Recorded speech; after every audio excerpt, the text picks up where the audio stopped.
Hi, this is the first video of Team 11 about the Chapter 11, Communication.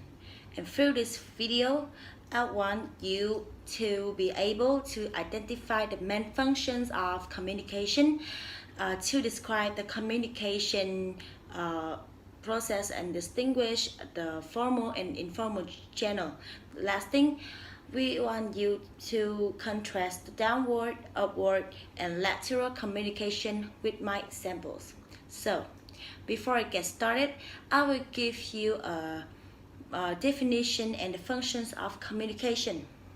Communication is the transference and understanding of meaning. This occurs between the sender and the receiver. For example, you tell your friend that you missed the online class yesterday. In this case, you are the sender and your friend is the receiver. And the given information is you missed the online class yesterday. The communication function refers to how people use language for different purposes. In this video, I will include 4 purposes that I will talk about it later. It also refers to how language is affected by the different time, place, and situation. So, the first function is control the member behavior. As you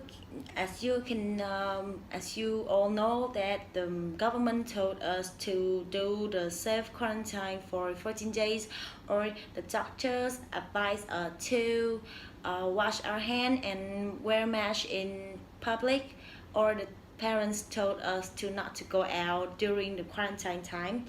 That is how communication control the behavior of the others. The second function is the foster motivation for what is to be done. For example, in a company, the boss said, bonus for those who have a good sale this month. In this case, the boss has encouraged his or her employee to have a good performance in the sale. The third function of communication is provide information needed to make decisions.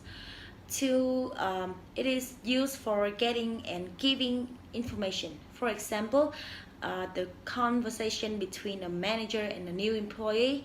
The employee said, what can I do now? He asked the manager, and then the manager replied that you need to follow my instruction. In this situation, the employee was the one who get the information and the manager is the one who gives the information. So the last function is provide a release for emotional expressions. This is so practical, we can see it in our real life, like when you are happy or you sad or you surprised, you express this by non-verbal and verbal language, such as your facial expressions, or you said that you are happy, you are sad, you are surprised, or you are angry. So I have just finished the communication functions, and to continue I will move to the communication process. As can be seen from the graph, the communication process is the step between a source of receiver that results in the transfer and understanding of meaning. So before I have a deep look at the process, I will look at some stages in the process. First, the sender. The sender, he is the one who wants to communicate. The encoding message is translating through thought to the message, which means it answers the question how the message to be communicated. It can be verbal language or the written information. The channel, the medium the message travels through, which means it is how the encoding message is sent. For example, it can be email or read written letters or the written information. The coding message is the receiver action in making sense of the message, which means in this stage the receiver will try to digest or to understand the given information sent by the sender. The noise, the noise is things that interfere with the message, and it can reduce the chance of a successful communication. The receiver is the person who gets the message, the information. The feedback is a return message regarding an initial communication. The feedback is what the receiver responds to the message. The channel actually have two more categories. This is the formal channel and the informal channel. The formal channel are established by the organization and transmit messages that are related to the professional activities of members. Informal channel, it is used to transmit personal or social message in the organization. These informal channels are spontaneous and emerge as response to individual choices. So, take a look at this. Take a look at this graph. I will make an example. I need to take my feedback from the teachers before I submit the whole assignment. So here in this case I am the sender and the receiver is my teachers, and I will send to him the file of assignment.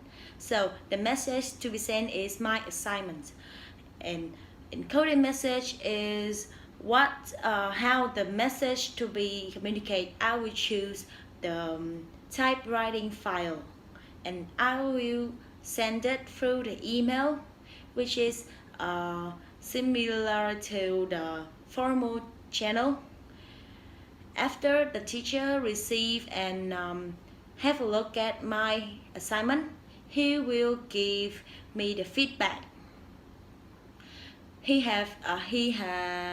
has finished 3 stages. It is the message received, message decoding, and feedback. Through the process, there are some noises that can be my network connection is not stable, or the teacher went out and there are no way for him to receive my email immediately. So that is the noises. After I finished explain about the communication process, I will move to the last part of this video. That is the direction of communication. You can look at the graph. There are some words that you may not understand. I will explain it to you. The CEO is the highest, the boss. He or she is the boss, and he has the highest position in an organization, a company. VP stands for the vice president. He or she had the lower status than the CEO, and followed by MGR. MGR stands for the managers. There are so many levels lower than the manager, but in this video I will talk about only three levels here. So the flow of communication shows how the information or how the communication go. The upward communication,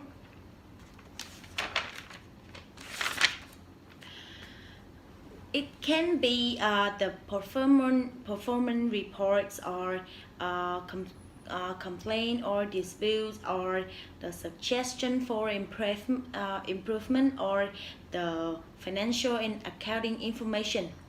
This information went from the manager to the VP and the CEO. The lateral communication. It is the intra-department problem solving, inter-department coordination, staff advice to line department and coordinate. This is the work between two positions that have the same status as each other. And the information went between the VP to another VP. Yeah, I hope you can understand the VP here. So the last thing is the downward communication. It went through it starts from the CEO. The information or the communication starts from the CEO, went to the VP, and finally is stop. The information is arrived at the manager. It can be the job instruction or regional, the implementation of goals, strategies, objectives, the procedures and practice, or performance feedback. To make you have a clear knowledge about this, I would like to give an example, a practical example. Okay, for the first direction is the upward direction. There are a complaint about the salary of an employee. So we can imply that that complaint comes from the manager.